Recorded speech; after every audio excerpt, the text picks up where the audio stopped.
pocket. When he got home, he didn't have it. Oh, okay. I want you to tell me, before, you've been very strong every time I've seen you, that Roosevelt called the national strike. Is that right? Can you talk about Roosevelt and his relationship to the nationwide strike? Okay. Well, I couldn't say for sure that he called it, but always say I can't say that Roosevelt called the strike, but it was a national strike, and they wanted it throughout the land.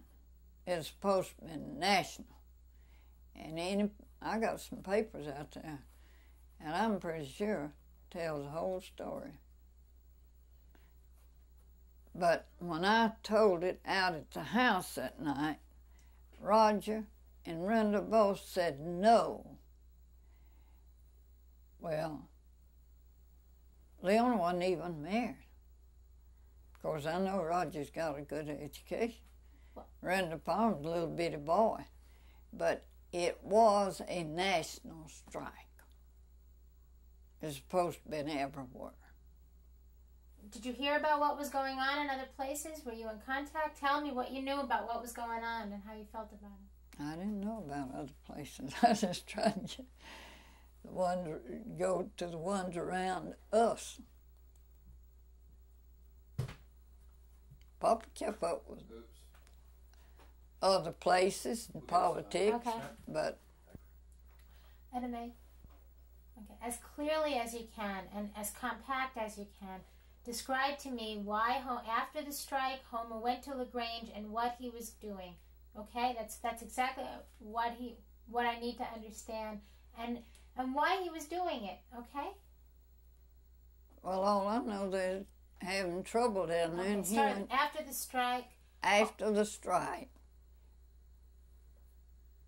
when Leola was staying with us, Homer went down there to help out because they're having trouble. Okay. You know what? I need to know that he went to LaGrange. I need to know that after the strike, Homer... Let's try it again. After the strike, after we quit having local meetings, Homer went to LaGrange to help out down there because they were having trouble. They were going to throw the people out of the houses. And as far as I know, they did. But I don't know what Homer done after he left Hogan and went to Montgomery. Very good. Thank you.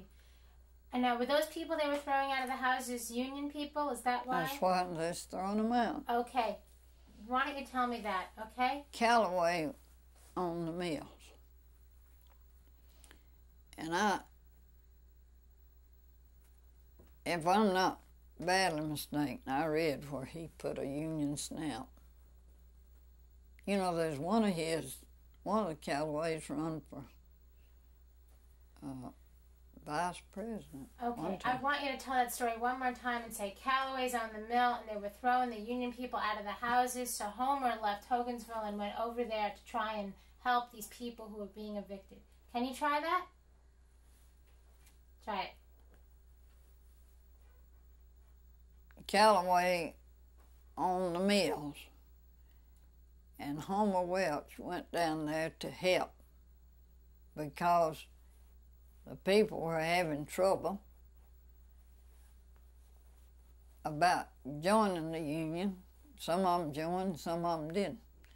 But ones that was joining, they were threatening to throw them out of the houses, and as far as I know, they did.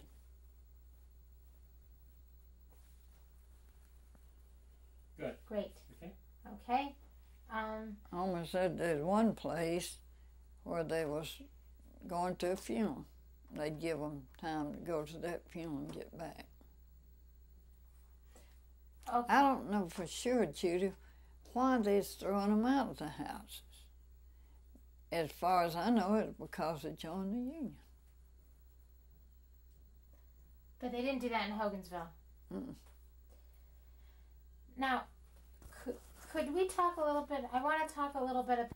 I said, I don't know why people is ashamed of joining the union. But Okay, I'm going to ask you I to know a start few again. people Don't that do that. must be. Okay. Can you start again and say, if you want to say, I don't know why people don't want to talk about it, why they'd be ashamed to join the union, and then talk about yourself and your attitude towards history, and don't touch the table like that. Okay? I don't know why anybody would be ashamed of joining.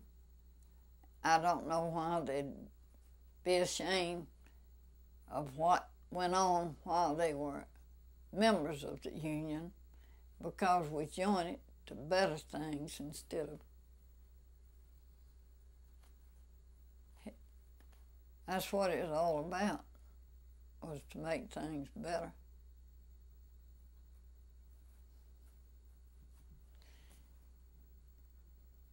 When I was in school, I liked history. I like to read about things that happened a long time ago.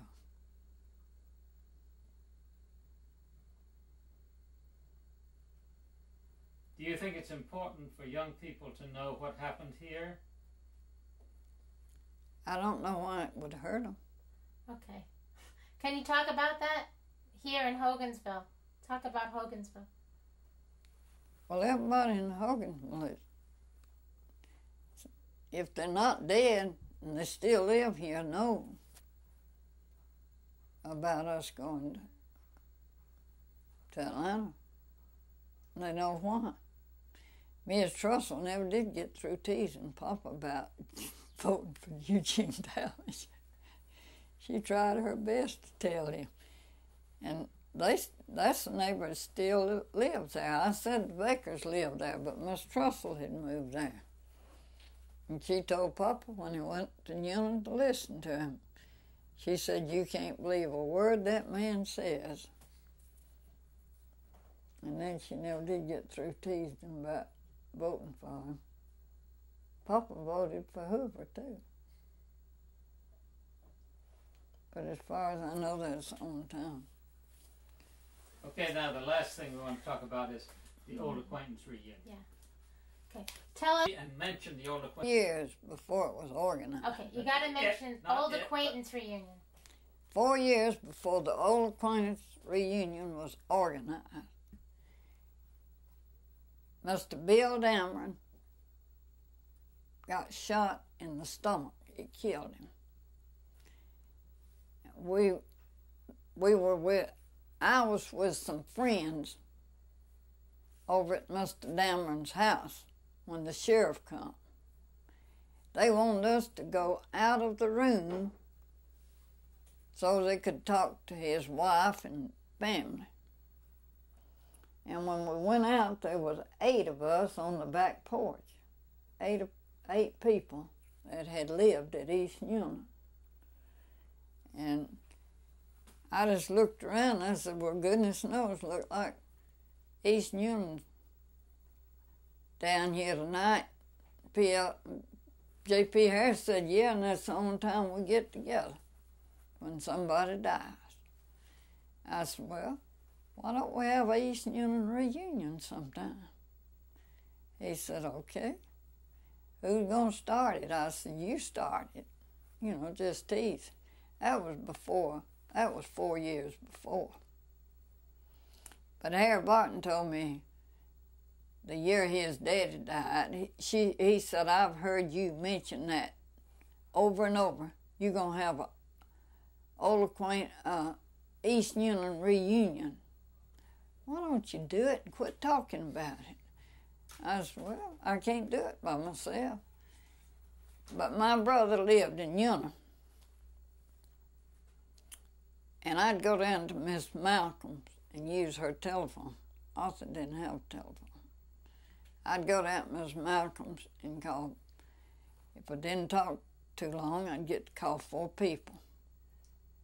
But I'd called about 10 or 11 when Lucille Gasaway come spent the night with me. And we was looking over a East Union picture that's made in 1917 at the schoolhouse.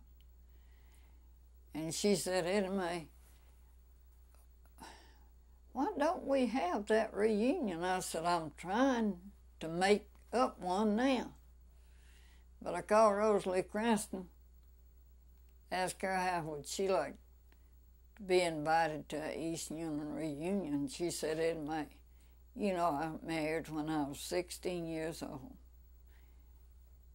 And I stayed away 5 years.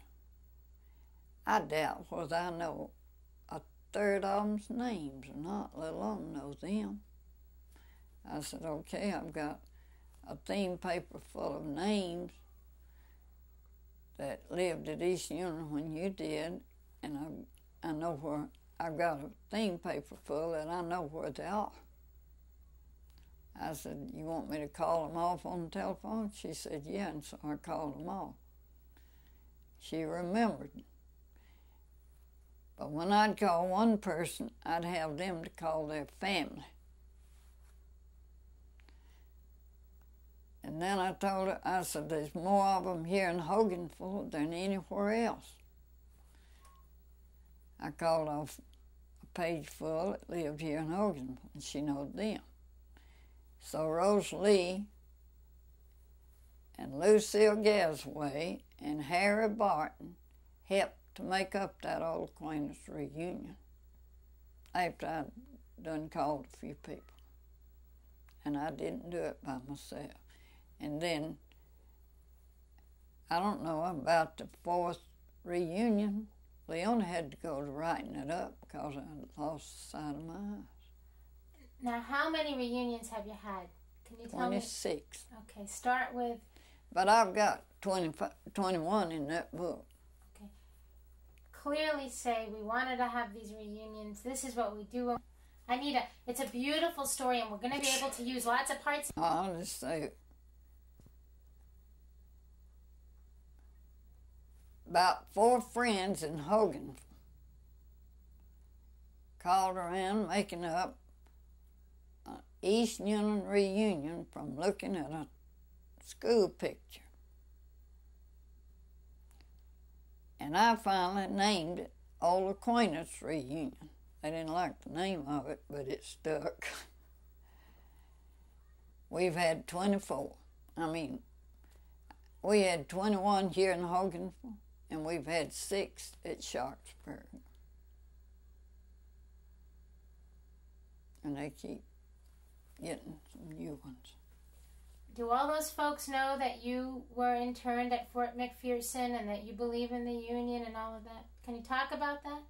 Who all these folks are? I don't know if we've ever talked about it, but I'm pretty sure they know it. Can you start that sentence again? Tell me. I said, I don't know if all these friends know about it, but I'm pretty sure they've heard it. Now, finally, look at Judy and tell us, how do you feel looking back 57 years later about seeing yourself in that newsreel we brought around? Do you feel proud? Do you feel ashamed? Tell Judy how you feel. Look right at Judy. I know how I felt at the time. Okay. Look at me. And it didn't bother me. Start from the top. How did I start? 57 years ago? Yeah. 57 years ago, when I went to Fort McPherson, I wasn't ashamed of it then, and I'm not ashamed of it now. It's the best I can describe it. I wouldn't care for any of the friends that meet us every year knowed it. Because I didn't do nothing that was so terrible. Nothing except join the Union.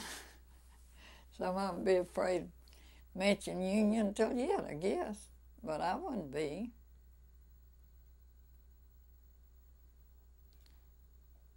I don't know if they ever had that voted to me, but I told W.L. Martin, I said if I was to vote at all, I'd vote yes. You know it. He was my overseer. Now you said something right to Judy the other day. You said, well, I joined the Union because I was proud of something. A lot of people don't believe that. Or do you want to start with I'm proud? Okay. Okay, Etta Mae, do it. Well, I'm not ashamed of being there. I mean, being a member of the Union and going to Fort McPherson because I was fighting for something I believed in. I still believe in the Union. But a lot of people don't. As far as I know, they don't even have one in Columbus where Leone's son's president. Naturally, they don't want a union. But I've got a nephew in California that's head of their local.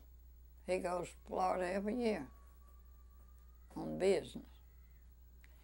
But he's not ashamed of it because the letters is across his jacket in big letters. He tells what. Okay. And now. This is room tone for the last two interviews.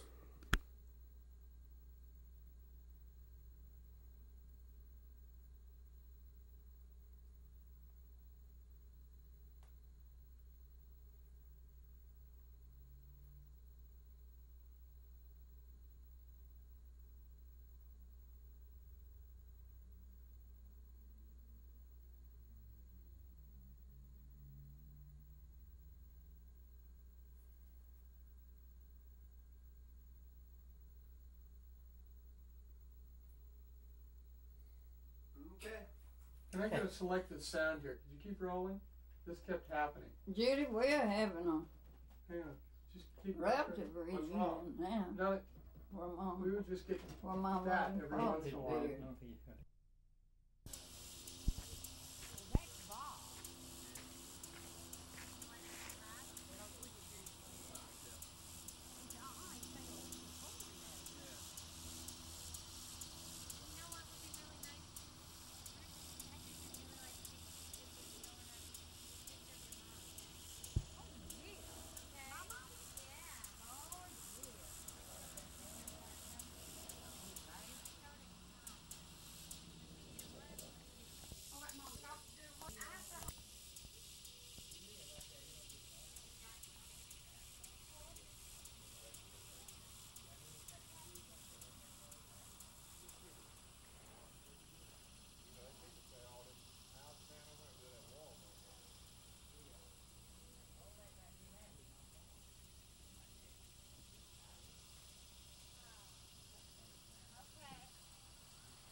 We're gonna start. Okay. I've been talking to Ma a lot lately about when she worked in the mill when she was younger and all, and she's been really telling me some great stories. I've really been loving to talk to her. You know how I know her through Belinda and all. Belinda's Yes. Katie's stepmom and I'm her stepdaddy. Yes. We all done got to be like family, ain't we? Yes. Do you have a picture of her when she was younger? Oh, I yes. sure would love to see that.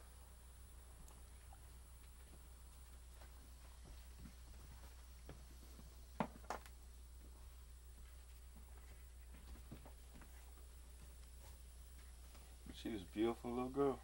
She looked like a little girl there. She was. Could you tell me something about how it was to when y'all were growing up and? You know what? Let's just. She was 14 years old. They had a hard time, and they had to farm, and kids back then didn't get to go to school like children do today. And so she said that she could make more selling wood than she could to go to school. So they started building the Pepperell Village. So Mother, when she was 14 years old, she had a horse and a little wagon. No, she did. Yeah, and she'd go down and she'd pay the man 25 cents a load for the wood, and then she would sell it for $1 a load. And she could make more selling wood than my grandmother did working in the mill. Selling wood more. Because my grandmother didn't make but about $1.50 or maybe $2.50 a week back then. You're kidding me. And now, I tell you, back then, children, they had a hard time making a living. And so it was something real cute, let me tell you all about. All right. I'd love When to she hear. went to work in the mill, this truant officer from the school, well, they'd watch for her. Mr. Vivian Hollis would watch for her. And when he'd come through, they'd put Mother down in a big old barrel and put a lid on her, and they'd hide her. Well, when he'd leave, then they'd take her back out and put Mama back to work. Send her right back to her job. Yeah, and what she was doing back then, it was old timey. They don't do it now. But they was making what you call these bobbing, like back winding. Well, that's what Mother did. She was a back winder back then. And so then she decided she'd start selling wood. So she worked in the mill and she sold wood too. She sure worked hard when she was worked, young, didn't she? Yeah, and then she got married and she left from here and she went to the valley. She lived in Lynette. Lynette. Yeah, and she worked up there for about 11 years, and she was an automatic spooler woman. Well, when they first put the spoolers in, the Barbara Coleman Company put them in. Okay, that's great. You know what? Here we go again. Okay, now, you don't have to start with that whole story. Just say, Because now let me show you a picture of my mom when she was 14. Now, was that when she went in to go to work? A picture of my mother when she was 14 years old, when she went to work in the mill. I'd sure love to see that.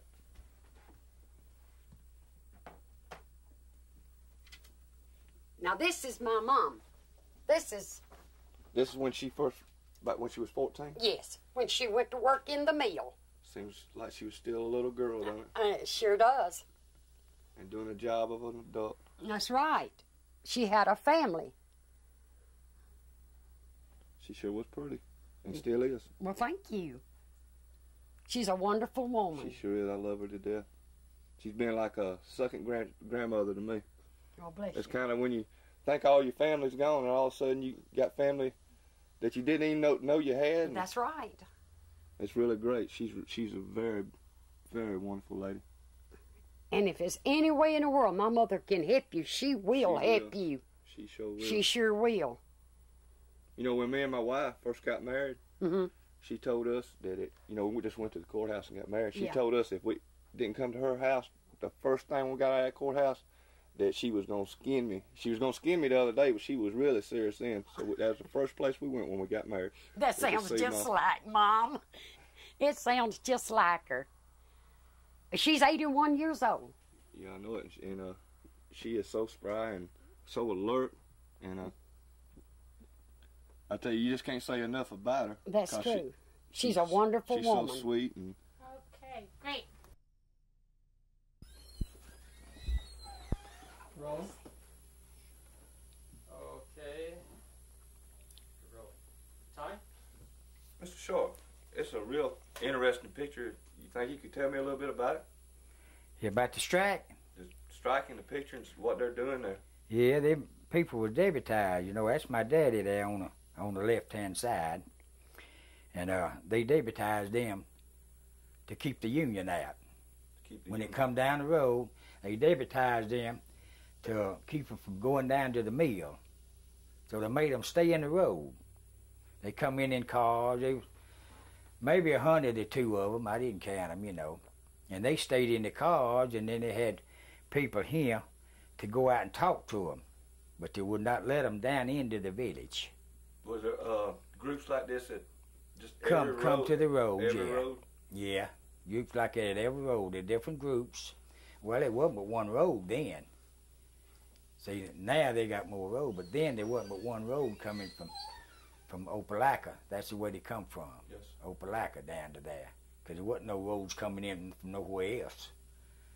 So they made them stay in the road. That was in 1934. And I think it was around in September, somewhere along in there. Yes. And all us kids was down here at the filling station over here on the right-hand side, about 50 yards from there. And they made us stand down there with our guns. They had And, children? with Yeah, guns? well, I was 14. You was a man then, because you made your own way. Yes. When you was 14 years old. Now they still young'uns, but then you was a man, see, because you was raised with guns. Tommy asked you about working in the mill. And they come in, I don't know how long it lasted, 2 or 3 weeks or something like that. You know, I was young. I forget how long they stayed there. But they'd come in every day, you know, trying to get the union in. And they never did have no fight or nothing because there's too many guns there. How was it to work in the mills back then? Oh, it was nice. And I went to work from 35 down there. And $7 a week. That was good living, though. Because I've been plowing for a nickel a day. Nickel a day? Sure had. And that was a lot of money. I'm tell you, man, I got $1 then. I feel like a millionaire. That's fact. And it's nice. Well, Cotton mill, it was hot, but it's good living. You had money to do about anything you wanted to, you know. How did you feel standing beside, you know, with a lot of these people that they was trying to keep out? Well, yeah. I mean, how did you feel about the strike and all? Well, I really didn't understand it, you know, because my dad explained things to me. He said, we deputized, so this bunch here's trying to get our jobs and mess the mill up, you know, things that had different ideas, you know, people did. So they didn't like the union back then, so they kept them out. They still don't like it. They just don't let them get guns no more. Yeah, I guess the union might be off if you got the main people over it. But I don't know that much about the union, see. Now, that's where my daddy was. He didn't believe in it at all. Yes. Because he worked for a living, and what they told him to do, he done. Did your daddy work in the mill? Yeah. He was a loom fixer. He was a head loom fixer then. For West Point? Yeah, West Point Pepperell. Then I went to work in there before I was old enough. And they wouldn't give me no money to give it to my daddy. Envelope, wasn't no such thing as checks. They could get a little envelope, the ticket with $7 in it. I got 7 every week.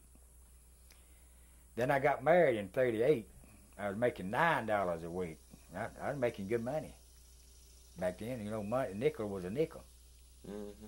Then started taking Social Security out about along there.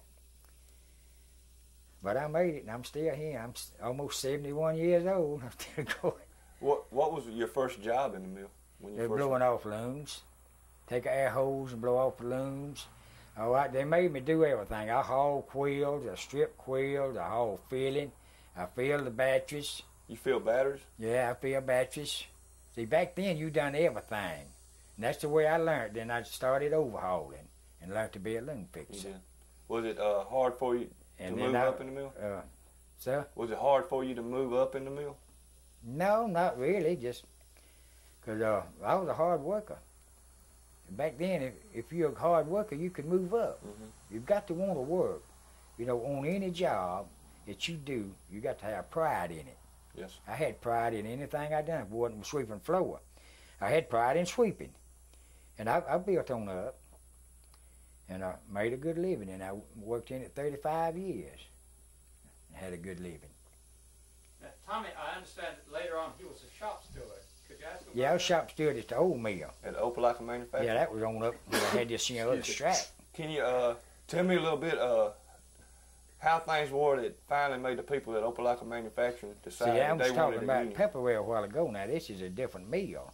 So when I went in service and come back, I come back to the old mill because they had a better job for me. I got a stand of loom to fix on in. Then they formed the union. Can you tell me a little bit about how bad things were that finally made people decide they had enough, they want a union? Yeah. We all did. And I was in that bunch in. And the union man finally come out to the gate. Because back the other time, you know, the other strike, they wouldn't let them in there. But they come to the gate and give out papers. And we all taking the papers. And they come around and told all of us, if we're through with the union, there's no fires. Well, they did fire me for 3 months. Then we won the union. They had to give me my job back and $1,600 and give me a lifetime job in there. That's the way your union done me. Then it's a better union than it was back then, see. Mm-hmm. If you got the right man above you, union is a good thing. It still is if you got the right leadership. If you got the right leadership, the union is the best thing for the working people. I'll tell you right now. If you got the right people ahead of you, they make your job easier, your money come easier, and you enjoy it better. And it'll give you some, what you said, job for life, not necessarily They job give for you life, something but job, to show, because job they give security. you, the union gives you something when you come out with quit, retirement plan. See, they got all of that. And see, I work down yonder, I don't have no retirement